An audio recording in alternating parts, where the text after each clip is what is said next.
Well, Broncos Country, not a whole lot of news coming out of Dove Valley right now. OTAs have started, and we haven't heard a damn thing about it.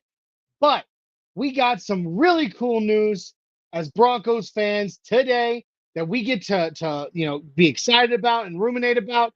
We get to reminisce some today about one of the greatest players in our franchise's history. Guys, this is going to be a really fun one. It's probably somewhat emotional, but we're going to have a good time. Welcome to the Nothing Rhymes with Orange and Blue podcast here on the Orange and Blue Network and on the MHRT Network. Let's friggin' go.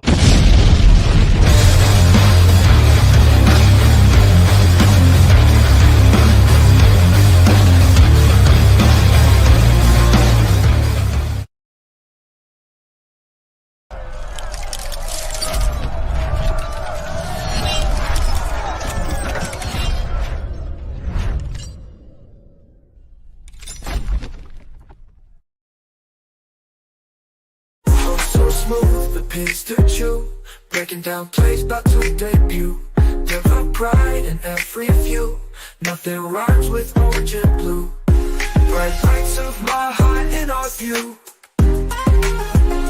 Nothing rhymes with orange and blue.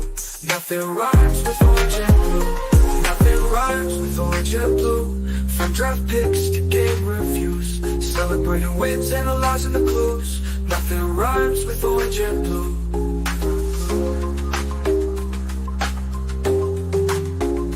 Nothing rhymes with orange and blue. No orange and blue. Nothing Rhymes with Orange and Blue podcast.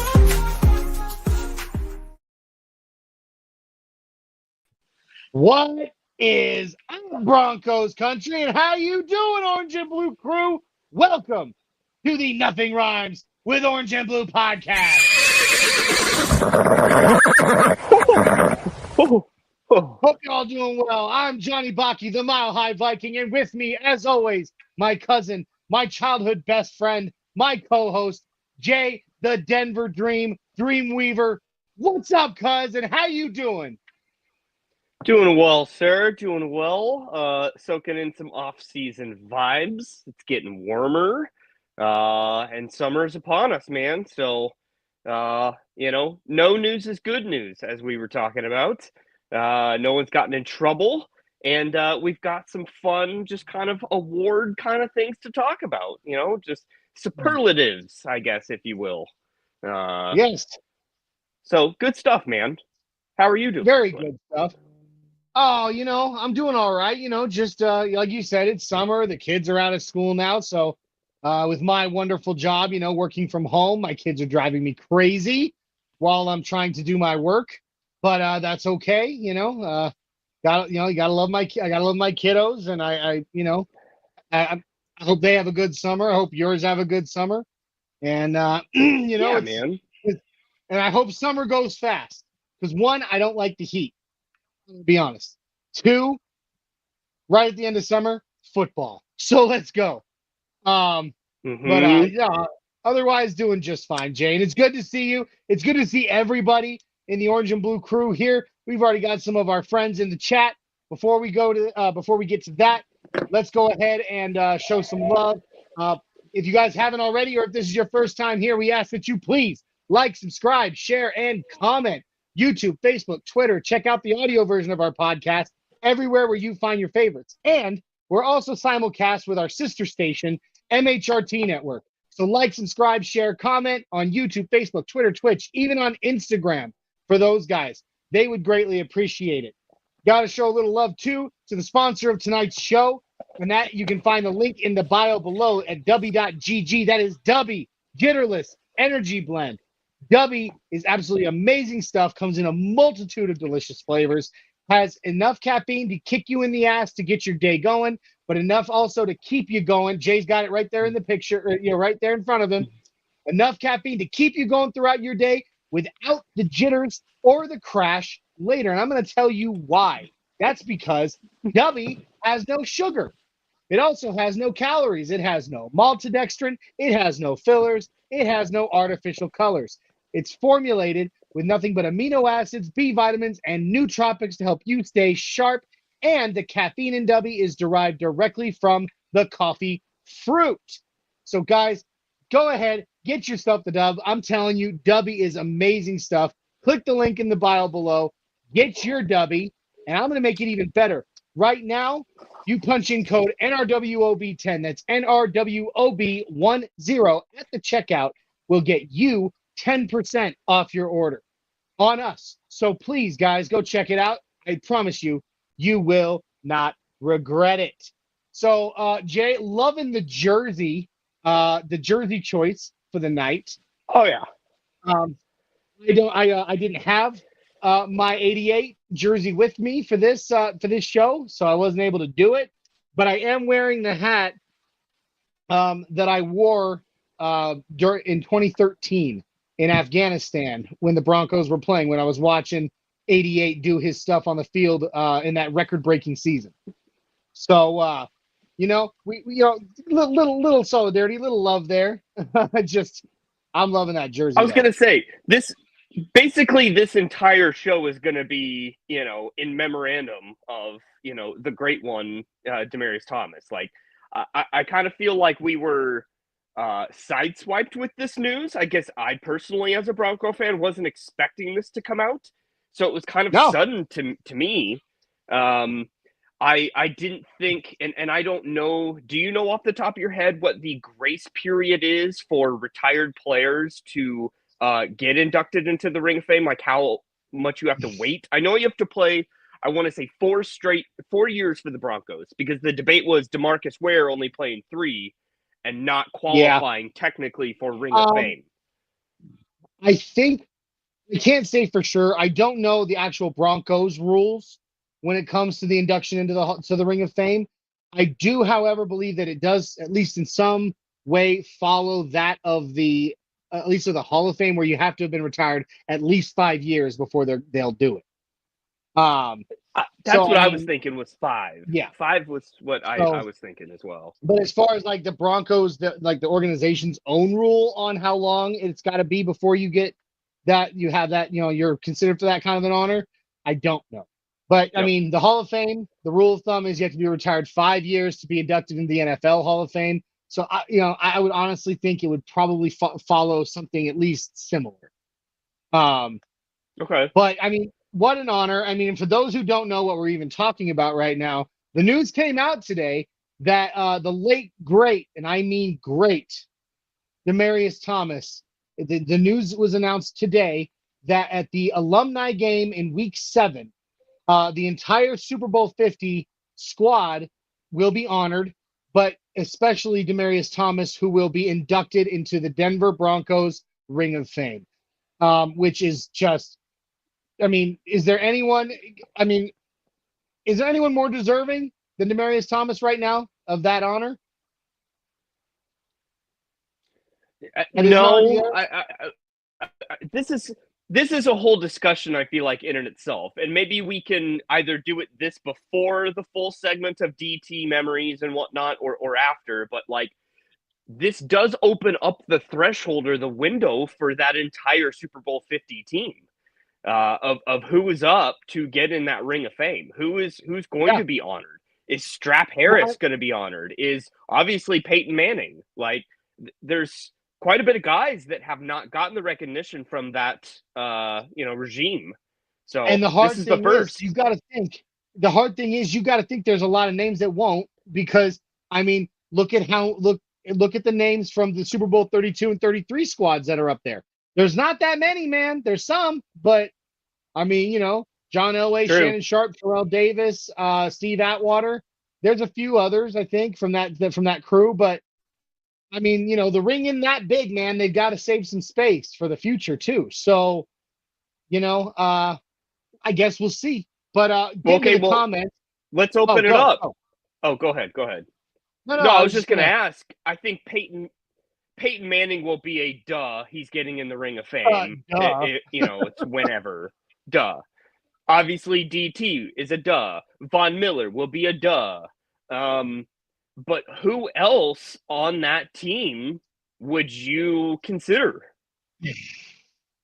Well, if you're right about the 4-year rule, it had to be somebody. I think I am, and that eliminates. It eliminates Talib, I believe. Yeah, it eliminates Talib, Yeah. T.J. Ward. Like because they all came in one free agent class. Yeah. So, I mean, obviously, Strap could be one. I would Like think you said earlier. so. So, What are your yeah, what are your thoughts on Derek Wolf? see, I love Derek Wolf, but I don't know if I don't know if ultimately he had the impact that I don't know if he fully had the impact that I would denotes Ring of agree. Fame status. Because to me, I would Derek agree Wolf with was you. like a more was like a another form of Bill Romanowski. You know, powerful. You loved watching Yeah. him play. Was really good, but you'll never see Big Bill's name up in that Ring of Fame. You won't. And as No, much you as I will not. love, love the Big Bad Wolf, I don't think I don't think his name will ever grace that ring, honestly. So it is what it is. But hit the Emmanuel comments. Sanders. Yes, did he play for us for 4? I thought it was, or was it only 3? I thought he was 4 because he was after the Super Bowl 50 for at least a year or Yeah. two. So Huh. he Yeah, had I some mean, longevity, I thought, but it's possible. It's possible. I mean, you got both Ed McCaffrey and Rod Smith from the Super Bowl squad as wide receivers into the Ring of Fame. So, I mean, the way that they played tandem. with Peyton, I mean, it wouldn't surprise me at all if you got both of them in there. Because he won Super Bowl 50, and he Can was a I pretty throw an instrumental under the piece there, radar too. one? CJ Anderson. Let me throw an under the radar. No. Okay. This is a guy that has it's a legacy. It's a legacy ad. And I could throw 2 legacy ads at it. I could add in Gary Kubiak because of his player and coach duel. Well, yeah. Player, coordinator, and coach. So why shouldn't he be in, right? And Yeah. then you have Wade Phillips, former head coach, and DC, who was the maestro to that historic defense. So Yeah, that's on true. 2, past and present, I think both of those guys should probably be in Bronco lore. Yeah. That's very possible. And we can definitely hit on that a little more as the show goes on. Let's hit the comments real quick. We got our good friend Victory Lap saying Miss 88, man. Yeah, us too, brother. Like, I mean, gone too soon, way too young. It was a tragedy. Our good friend David Youngkin in the house, just my opinion, but I don't think the Broncos would have been like they were if not for DT. Rest in peace. I mean, I definitely don't think that these historic seasons in 2013 or the Super Bowl win in 2015 would have been what they were without him. He's up there with some of the greatest, receiving names in Broncos history for sure, in the form of Rod Smith and Lionel Taylor and some of these others, wide receivers that made this franchise what it was. He was definitely the man for the years he was here. So I think I would agree. Let's see. Shy wants us to know he's at the beach right now. Well, that's Jelly. awesome, dude. Definitely jealous. I think he said it down lower. He's at Myrtle Beach, so he's in the Carolinas. Ooh. Hot It's a dang. beautiful place out there. I've been there. It's gorgeous. It is gorgeous. Have fun, Shy. I was gonna say, I know Johnny is as well, but like I'm landlocked, and have been for quite some time. So we don't coast around here. I used to live in Georgia. I used to live in coastal Georgia, down near in the Savannah area. So that was nice. But let's see. We got a question from David Yonkin here asking, would we put DT in the Hall of Fame? I think as Broncos fans, absolutely. With my orange lenses on, absolutely I would. However, no disrespect to Demaryius Thomas or any or fans of Demaryius Thomas, of which I am one, and I know Jay is as well. I don't think DT had as much of an impact on the game of football as the NFL would want him to have had in order to be in the Hall of Fame. Yeah. It sucks. It sucks, and in my opinion, it's a travesty. But I don't know. I would the NFL though? I don't think so. What do you think, Jay? No, and I was just gonna look this up. Do you know off the top of your head, is Marvin Harrison in the Hall of Fame? I think so. I think so. Yep, he is as of 2016. I'm just thinking about wide receivers that Peyton Manning has played with and the beneficiary of the Peyton Manning stats. And DT was dominant before Peyton Manning, but DT jumped off the page when Peyton came. Yeah. And so I guess for that reason, I don't know if I'd necessarily put him in an NFL Hall of Fame, but he is, Mount Rushmore of Broncos wide receivers for sure. Absolutely. I personally would put him number 2 behind Rod Smith. Rod Smith's always going to be number 1 in my book. But always. It goes without saying that DT was a generational all-decade type of wide receiver, even in his era of the NFL. Because, and we'll get into some of our favorite memories, I think, here in this show of DT. Oh, for sure. That's what this show is about. Some of my favorite things were pre-Manning. We're like Tebow Day DT. Oh, the Tebow pass? Yep. Yeah. I mean, so like it's, DT has a lot of layers and a lot of eras that I feel like he, survived through for our team. So he is on a pedestal in our eyes, but in the NFL lens, maybe not so much. Yeah. No, probably not. But which is wrong. It's wrong in my opinion, but it is what it is. So, you know what? We're gonna kind of kick off our in memoriam, Demaryius Thomas. Like I said, the news came out today, and DT it will be enshrined in the Broncos Ring of Fame. His mother, I believe, will be there to receive his orange jacket, and and the number 88 will go up on the stadium forever. It's not retired. It's not retired. Which personally, you and I have already had this discussion, Jay, because of the manner and the age he was when he died, and how much it affected Broncos country when he did. I personally think they should retire 88. But I mean, it's crazy, when you think about it, how many good players have come through the Broncos, and there being only 3 numbers that are actually retired for the Broncos. Nick Vanette, I believe. Yeah. Vanette, Nick Vanette. The tight end was the only other Bronco to wear 88 after DT, and that was when DT was still active in the league playing. Yeah. So little difference in that, but I would be in full support of that number being retired. No one else should wear 88 on our team. I'm all good with that because DT needs to be memorialized like that. I don't know if it'll happen, but at least his name and his number will be forever enshrined on the stadium. And when this stadium crumbles to dust to move to a new stadium, which will happen, it's going to happen. We already know that. It's not a secret. His name will be up there with all of them again. And what an honor for him. Like I said, I believe his mother will be the one there accepting his orange jacket and his enshrinement. And I pulled it up. This is from a tweet from his mom. That she said that she put out on Twitter today. I'm going to lean this way a little bit so you can actually see my face past the thing.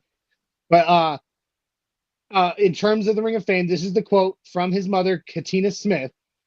She said, "For Demaryius and our family, this is a dream come true. Like I told Mr. Greg Penner, one of the things DT always said was he didn't want to be forgotten when he was finished with the game. It wasn't just about football for him, but how he wanted to be remembered as a person. This will make Demaryius' dream come true to be part of the prestigious Denver Broncos Ring of Fame. It's definitely going to be emotional, and I am honored to represent him.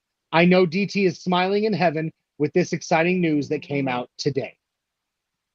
Yeah, and that's the thing. What she said in there.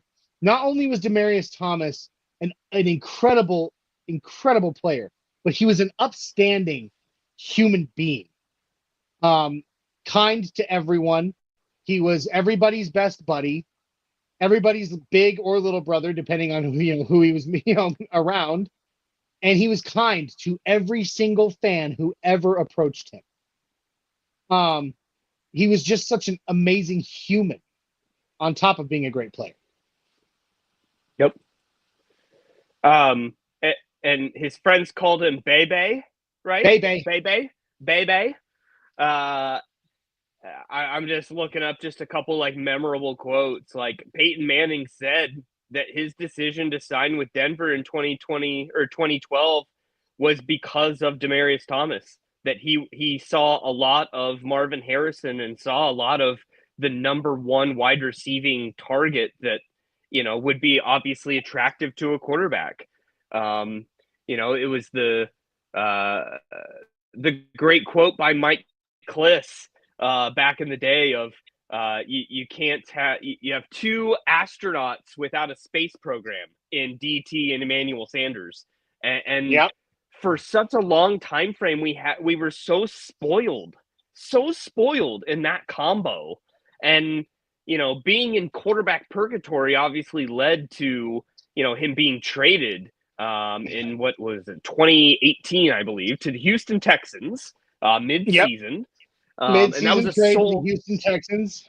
soul-crushing trade because he came back to Denver and played with the Texans, if you remember that. It was like a quick turnaround that same season. Yeah. Yeah, it was painful.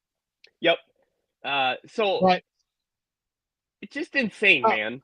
Yeah, and then David Youngkin coming in saying DT had 60 touchdowns as a Bronco. Good Lord. I mean, dude, what a number. When you think about, he was drafted in what, 2011? 2010? 2010 with Tebow. So he was with us for 7 years. Because he left us in, what was it, 2017? 18. He was with us for 8. Okay, so he was with us for 8 years, 60 touchdowns over an 8-year career. Pretty with this franchise anyway. And I mean, I don't have to sit here and do the math to know that is impressive as hell. What a guy. Another question from David Youngkin here. He's asking, have they retired Peyton Manning's jersey? Well, Peyton Manning's jersey was actually already technically retired when Peyton Manning came to Denver because it was Frank Tripucka's number, and it had already been retired. Peyton Manning received permission to wear it because he was Peyton Manning and 18 was his number. And so now when you go to the stadium and you see the 3 jerseys numbers that are retired, you see Floyd Little and you see John Elway. And then when you see number 18, it says Tripucka/Manning. So it's retired. Broncos suck with a smiley face. Said, was it really 8? It's Boo Broncos, our good old friend Boo Broncos. Oh, it's our resident troll, and we love him. Go ahead and troll away. It's been a while. Coming out of the woodworks. Shy coming in. DT was my favorite people. DT was my favorite football player. And then David Youngkin agreeing with what we said on and off the field. He was an absolute legend. Oh no, there is Boo. Hold on. But there's another one. There's Boo Broncos, the actual Boo Broncos. We got 2 trolls in the house today saying, no, I am. Well, okay. That's fine. I can handle 2 of you. Let's go. Throw them at me. I got 2 hands. I got 2 hands. I got rings. Let's go. But I'll throw with you. Let's go. Yep. But no. Anyway, moving. As we're talking about DT, I don't think you were on the show yet, Jay. You weren't yet my co-host when DT died, and it was. I know that your soul was just as crushed as mine was because you and I have both had a very emotional phone call that day. But back in 2021, it was me and Isaiah still hosting this show, and Boo Broncos really wants to throw down. He says, "Don't tempt me." Oh, Boo Broncos! First of all, I don't want to fight you. Second of all, you don't want none of this. Anyway, As the great Patrick Waugh said, I can't hear you because I have 2 championship rings stuck in my ears. exactly. Oh, that's great. But anyway, back when Isaiah and I were hosting in 2021, and DT passed away, I created a tribute video for him, and I thought today would actually be, even though it's been 4 years since his almost 4 years since his death, I thought it might be just a perfect opportunity to what's the word I'm looking for? Bring it back. Resurrect that video. So we're just gonna throw this up for a minute. I hope you guys enjoy it. It's a few minutes long, and just enjoy the glory that was Demaryius Thomas as a Denver Bronco. So here we go. Rest in peace, DT. Memory lane.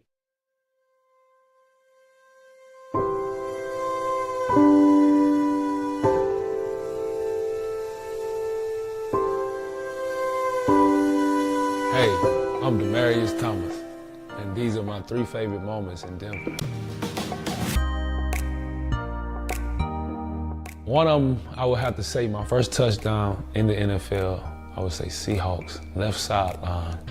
I think it was week 2, Kyle Orton. That was my first touchdown in the NFL. And I thought I had made it, or that was in my head, like, you finally did it. So that's one of my moments. My second moment, I would have to go with Tim Tebow. It's like it was yesterday. Every time I see it, every time I watch it, I still get the chills because it was just crazy. Still get the chills, the cold chills, and I still remember it, and I always remember that one. After I hit that stiff arm, I knew I wasn't gonna get caught. I knew I was gonna get caught, but the crazy thing is I didn't know I had won the game. I didn't know the game was over with, because if I knew the game was over, I just would have went through the tunnel and didn't come back. But I thought the game we were still playing, but yeah, I heard the crowd, and then I was like, okay, it's done.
Winning the Super Bowl, I will never forget that. That was the ultimate goal. You know, that was the third moment, winning the Super Bowl. I still remember Super Bowl 50 right here. It's on me. I ain't gonna never forget it.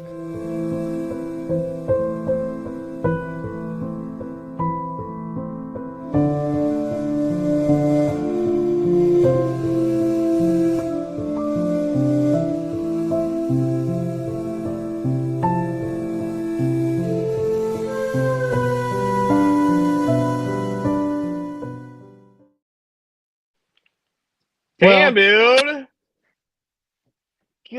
gosh. Didn't have it on my bingo card to cry here on this Tuesday. Thanks a lot. Hey man, hey, look, I was very proud when I made that video 4 years ago, and I'm proud of it now. And I've watched it several times since that happened, and it just he was just such an amazing guy, such an amazing player, so humble and kind. He deserves he deserves any accolades that come his way, but even though he's no longer here to actually receive them. Well, it's so common for a wide receiver to be diva-like, to be a me first, to be a I need the ball type of player. That's what that position usually brings. But it was such a weird, refreshing thing to have a wide receiver that was shy, that didn't want any attention, that shied from the media, didn't think about himself, didn't need the ball, didn't want the ball in certain instances. It was just such a weird personality to fit for that position. Exactly. And what he did was he let his game speak for itself.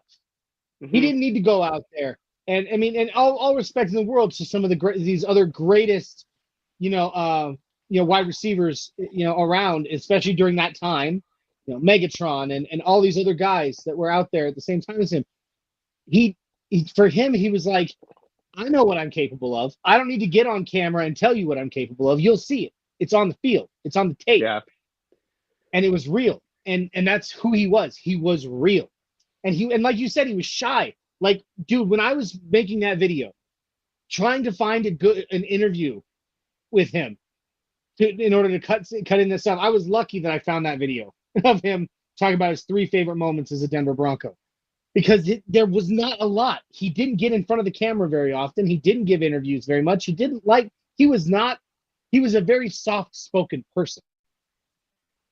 And, he walked softly and carried a big stick.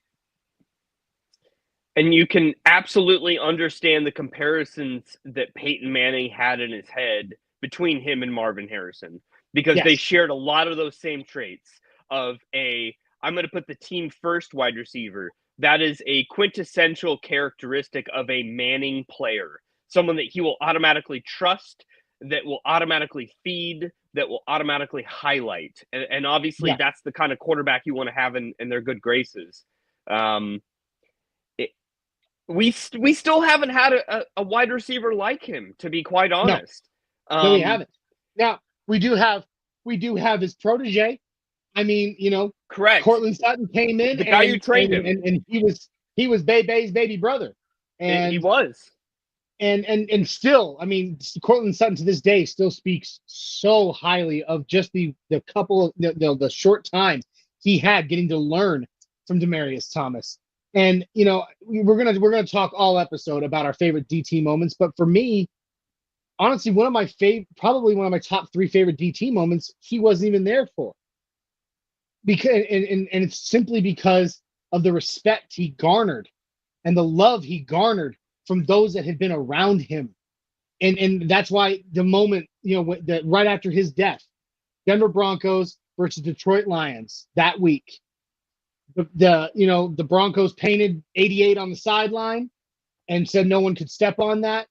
And then for the first snap of the game, the Lions allowed the Broncos to line up with only 10 men on the field and take that snap, missing a man, missing the X receiver, in honor, while Cortland Sutton took a knee on the sideline to honor him. The Broncos took the snap, took the penalty, and the Lions declined it. The Lions declined the penalty, and out of respect, and that just showed how much love and respect he not only had in the Broncos organization, but around the league, because the Lions didn't have to decline that penalty. They could have been total a-holes and been like, yeah, you know what, we want to drop him back another 5 yards. Let's do it.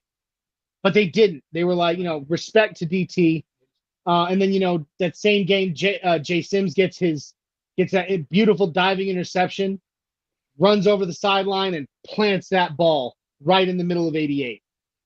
And just that, even though DT was not actually there and not actually a player on the field, that is one of my favorite Demaryius Thomas moments, because it just showed in light of his passing how much love and respect he had.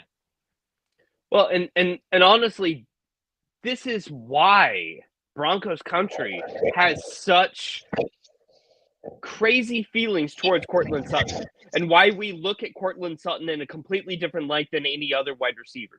That we value him more than if he went to any other team, a team would value him, because he was the bridge between eras. He came in and he was a embodiment of what DT was coming out of college. They were reflections of each other. Obviously, as you alluded to, like, DT pretty much trained him and was the protege. Courtland Sutton was the protege of DT. And Emmanuel Sanders was here at that same time. Both Courtland Sutton and Emmanuel went to SMU and absolutely loved each other just because of connections like that. So, like, Courtland Sutton is a bridge to the past. And it's crazy to me that, like, man, Courtland Sutton still is our best offensive player, arguably. We haven't strayed that far away. Best offensive skills player, sure. Yeah. But as we've gone over in previous podcasts, like, that's Bo's best friend. Like, that's Bo's whoopee. Like, that is what makes our entire era now go. And, and I can't wait to see what kind of, with Bo being the class act that he is, I can't wait to see what kind of, tweet or whatever he puts out in Demaryius Thomas's honor that day, on week 7, because I know there will be one. And man, I wish I could have seen. I loved, obviously we had DT and Peyton Manning. That was incredible. How incredible would it have been to have Demaryius Thomas and Bo Nix on the same field? Oh my God. It's so crazy. We got Michael Ronquillo in the house saying, "Good evening, Johnny and Jay. Go Broncos." Michael. He says, 88 DT is forever a Denver Bronco for life. Yeah, man, we just choose to forget the fact that he played even a season for the Texans. Dude, and isn't it wild to think about he retired a Jet? Yeah, that's sad. It's disgusting. Isn't that weird? Not really. The Jets is where football careers go to die. So tis true. Tis true. Yeah. But Michael also tells us that he has a DT Color Rush jersey. Ooh. That's awesome. David Youngkin did dip. He said, "Later, everyone. Have a great night." Have a good night, Dave. Hope you have a good week. We'll see you next week. And then, of course, we got Boo Broncos coming back in saying, "Jay, do you need my TV off to save your webcam?" I don't know. I don't either. I don't either. But anyway, back to our love of Demaryius Thomas. What was your? Oh, he gives us a smiley face too. So we're smiling back at you. Hey, you know what? You smile through it all right? Smile through it all. It's a great theme of life. Sweat and grin. Anyway, Jay, what is your all-time? I know I just shared a memory. It may not be my all-time favorite DT memory, but what is your absolute all-time favorite DT memory moment? What? So I think it's an obvious number one, I think, for most people, is the overtime pass Pittsburgh in the playoffs, with Tebow. Like, that's his, like, memorable NFL moment. Like, the entire nation remembers that moment. Like, that's what I feel like the general public remembers DT for, in a general sense. But I want to give you my personal favorite moment, and this was a weird play, and I don't even know if you'll remember it. It's in the Tebow year, and it's when we played the Minnesota Vikings in Minnesota. Okay. And it was towards the very end of the game, and Tebow was doing his craziness. And this was a crazy scramble. Tebow scrambled around for like probably a minute of the clock, just in the back, just going back and forth. And DT went straight, because this was towards the end of the game where we were in Tebow miracle he ran a mode. vertical route.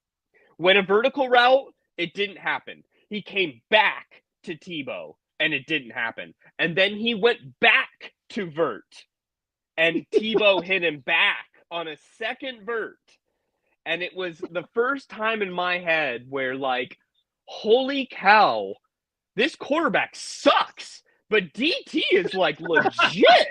Like, this wide receiver is amazing. And that was still, like, because we didn't get a great litmus test with Kyle Orton as his beginning quarterback of his career.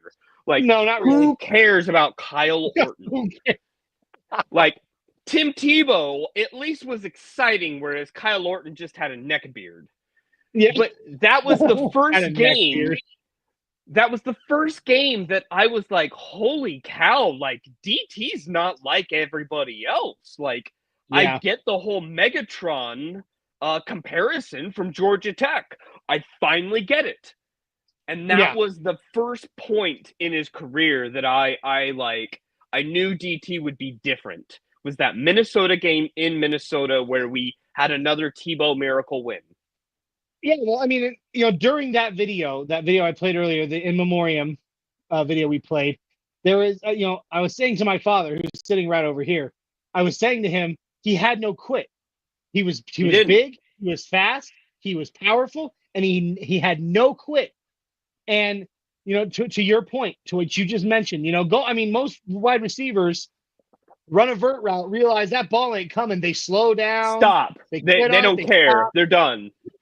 For him to get all the way down, come all the way back, and then go all the way back down again to try to catch a pass that he doesn't even know if it's still coming or not, just shows that is the kind of player who had no quit in his soul.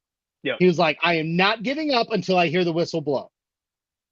And he was just that kind of player. And I'm going to kind of toss it to one of my favorites. And it was in that video, but it was just a simple bubble screen. Oh, from Peyton bubble Manning. screen.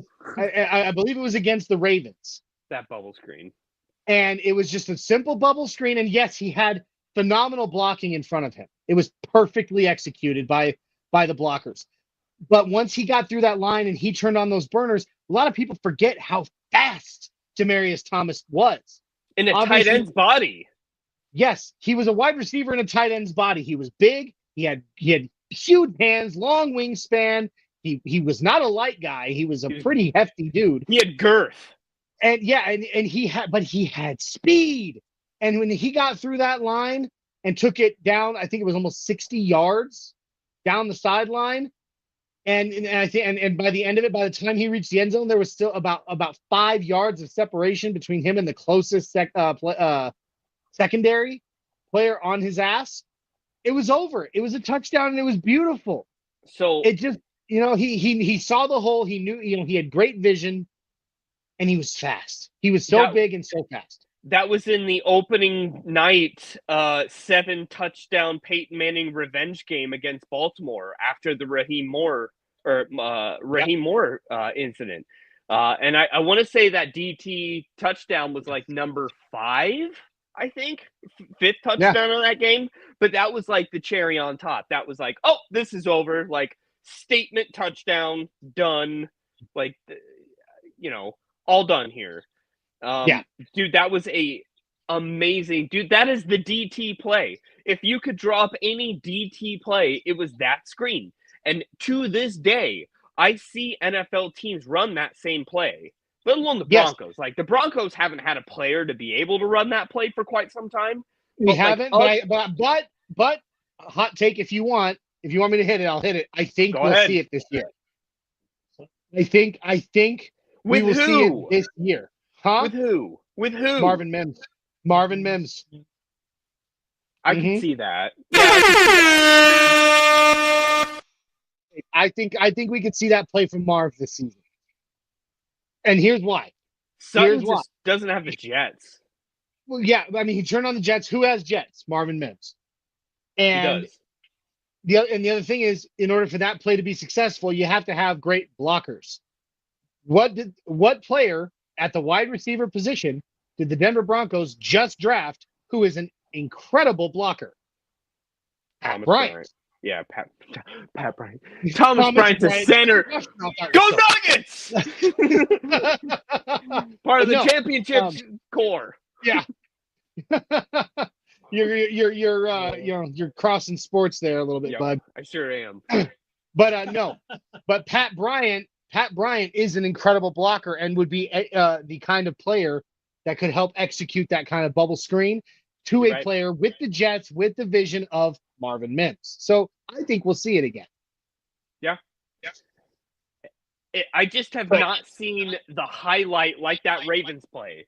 I haven't seen any NFL team execute that play call like that since DT. Like that was his play. That was a perfect play for him and his skill set. It was. And that's why I picked it as one of my favorites. It was probably That's a good one. my favorite DT on the field moment. That's a good Was one. that one. And so let's kind of keep it rolling. We're at 46 minutes. I want to try to keep it as close to an hour as we can this time. Yeah. Because I have to get up super early to catch some overtime at work. So Oh, there you go. I never get overtime. So when my bosses say, "Hey, you want some overtime?" I'm like, "Yes." So Not wrong but with that. anyway, Jay, what is another really, really memorable moment for you with Demaryius Thomas? This whole episode is truly an in memorandum, Demaryius Thomas. Yeah. I guess I would say, just from a DT perspective, when Peyton first came here, that was the very first wide receiver that you could tell Manning had trust in. And Manning was all about trust with his wide receivers. Yes. Emmanuel had came, but he didn't have quite enough trust in Emmanuel to like throw him open the way DT, he would just throw him open. And I guess I remember and reflect upon that time where, Manning was not what we think of Manning in the record-breaking season of 2013. No, his very he was first still finding season. his footing in orange and blue. Yeah, like it was kind of rough at times. He didn't have the timing down. He didn't have his rhythm out of the pocket. And Manning was all about rhythm. It was all about timing of everything. Yes. And so DT was one of those, again, another one of those aha moments of like, wow, you're a super coachable player, because it takes usually a couple seasons for a Manning player to understand what the heck Peyton wants, because Peyton has a laundry list of demands out of his wide receivers for timing. But like DT picked that up right out of the gate in 2012, and that's why we were so successful in his very first season. And that, again, is just more of a testament of what type of football mind DT was. Like, DT was quiet, he was reserved, but he was a genius when it comes to the wide receiver position and knowing what to do for what quarterback. Think of the transition he went through in a 12-month rolling cycle, going from Tim Tebow, the most unorthodox left-handed quarterback, to the most strategic placement, timing, right-handed Peyton Manning. Those are polar opposites. And you literally didn't have any slowdown in between those. There was no buffer. Like, it was seamless. And that is a testament to DT, because he's the common denominator out of both of those things. Incredible. That was a massive memory in it itself. And that's why I say, like, man, some of my best memories of DT are like in the very beginning of Manning and before. Like, the early DT was incredible to watch and see as a technician of that position. Still haven't seen anyone else like him. No, and I don't know if we will for a long time, but I hope we do, obviously. But I'd love to throw in another memory, and this one's off the football field. Demaryius Thomas, and it was, I don't know the exact event. I don't remember what it was. It was he was very involved in the community. A lot of Broncos players are. but he was incredibly involved in the community. He loved working with kids, especially. He loved doing, not only did he have his, just like a lot of Broncos players do, even to this day, his, Broncos, this players football camp for young kids come in and learn how to play from a pro, all that. But he did a lot of work in community centers and with children's events. And I remember, I don't know exactly what the event was, and I don't even remember exactly when it was, but I remember watching a video when there were several Broncos players there that day. I know Emmanuel Sanders was there that day. Derek Wolfe was there that day. And somebody else, I think it might have been Julius Thomas when he was still on the Broncos. They were all at this, at this event with a bunch of kids.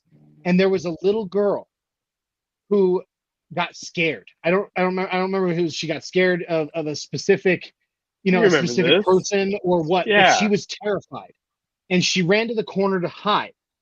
And I remember they panned the camera, and it was during one of those, like, oh, hey, look what they're doing in the community kind of videos. And you watch DT, tall dude. How tall was he? He was like 6'6", 6'5", 6'6"? 6'5" or 6'4", something like that. Yeah, something like that. But you saw him, like, this girl couldn't have been more than 3 or 4 years old. Little black girl, frizzy hair. She was adorable, first of all. Had it up in little pigtails or whatever.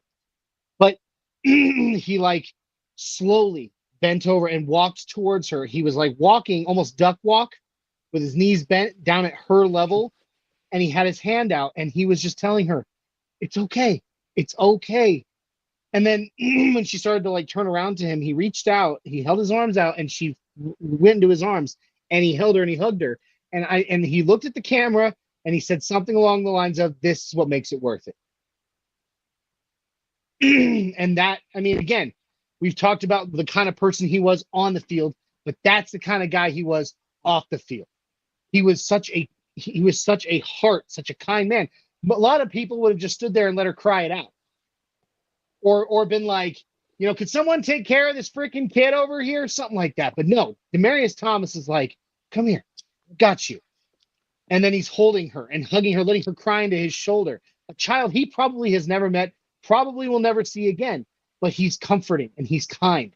That is the kind of person he was. And I had, even though it's not necessarily what you would expect from a show memorializing a pro football player, I think it's important that we remember the person he was off the field just as much as we remember who he was on it. Well, because he was abnormal, man. And that goes along, like, I was listening to Andy Lindahl today on altitude, or on altitude. Yeah, on altitude. And he was talking about an instance where DT came out to an event at a bar. And obviously there was a herd of Bronco fans just ready for DT to speak. DT looked over at Andy Lindahl and said, I don't know if I can do this. I'm way too nervous to be able to go out here and talk to these guys. And Andy looked at him and said, man, you like perform in front of like 90,000, 80,000 people every, once a week for like, 10, 11 years straight. What are you talking about? These are, this is a bar full of like 30 people. And DT goes, well, man, I just focus in on my game, and I kind of ignore that there are all those fans watching the game. And Andy was just taken back by how such a dominant wide receiver, specifically that position, could be so timid and so self-reflective and so timid and just not at all what you would expect out of a macho NFL player. And that to me is just such a reflection of like a player that we rarely see in the NFL, because people that are in the NFL are the top dog of their college team, of their high school team, of their middle school team. Like their whole lives, they've been the best at everything. They've been the best. And through that, you grow a personality, you grow confidence, and you grow swagger, and on top of it, it's not like they're in the Canadian Football League or the UFL they're in the NFL. They're at the top. They're at the pinnacle. And he's just that humble that he's like super nervous and can barely go on to go talk to like 30 fans at a bar. Like that's where he was internally to himself. That's incredible to me. I love in that. my head, it was at DNVR. It's right. In my head, it wasn't, but I wish it was. In my head, he was at DNVR. Yep. Big shout out to our buddies. By the way, guys, I forgot to do this early in the show, and I meant to. We got to do it right. I'm going to do it right now. Please, if you want to share your favorite DT memory on social media for us to see, okay, on Twitter and on Facebook, whatever, please put up your favorite DT memory with the hashtag Broncos World Order. All right? That's hashtag Broncos World Order with your favorite DT memory, and we will make sure that we see and check out your favorite Demaryius Thomas memory. We appreciate that. We got our dear friend, one of our hosts here on the Orange and Blue Network, the masked phenom himself, Bronco Libre, in the chat right now saying, "What's up, fellas?" He says, "So damn excited to be at the game when DT gets put in the Ring of Fame." Oh man, I think I was aiming for later in the season to go to a home game, but I might just have to bite the bullet and be there for that one.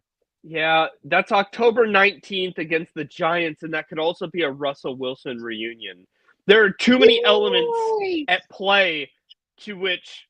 So, Johnny, I don't know if we're allowed to break this news on air here, but like, break it, Jay. I think we're gonna have a Orange and Blue Network takeover of Indianapolis. Yes, we are. So we're all gonna be at the Indianapolis Colts Denver Broncos game away. But like, man, it's going to be real hard for me to stay away from that October 19th versus the Giants DT game. I may be banking my PTO for that.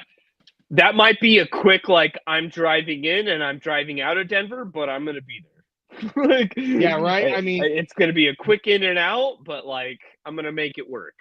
New Boo Broncos 4.0 said, "Wait, what day?" and then said October 19th. So yeah, I think I'm gonna try to shoot to be there for that. I just don't know how any diehard Broncos fan could stay away from that game. Given the chance, you know what I mean? I swear to God, if Russell Wilson walks into Denver and upsets my October 19th game, I will riot. I will riot. No, you find some damn wood and start knocking on it right now. I don't care if you got to knock on your skull. You knock on some wood right now, Jay. Yeah. Wrong wood, Jay. That's not the wood we need to be knocking on this show. Oh. This is Orange and Blue Network, not Pornhub, okay? We're talking about DT, okay? And then New Boo Broncos 4.0 asks, "Jay, do you know what else is on October 19th? I don't. Oh. New Boo Broncos has your number tonight because he keeps targeting you specifically. Apparently. All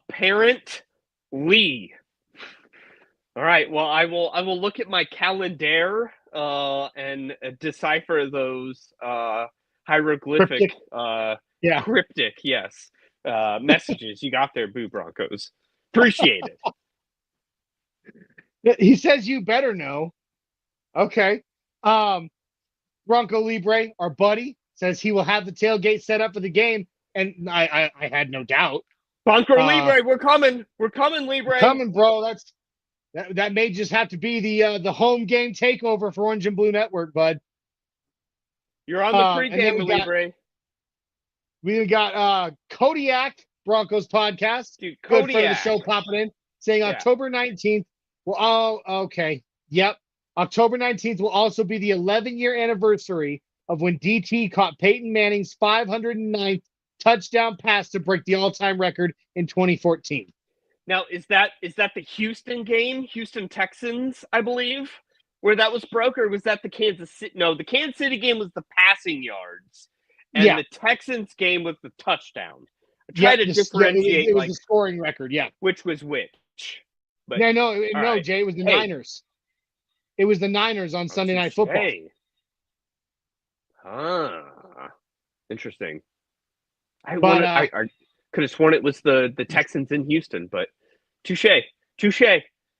Yeah. Kodiak, nice to see you, sir. Love Absolutely. Go find Kodiak stuff. Kodiak's got some great stuff out on YouTube. Like his stuff a lot. Yeah. No, it's and I've had a lot of fun tonight. Just simply doing an episode where we got to reminisce about someone who is very special to us. Absolutely.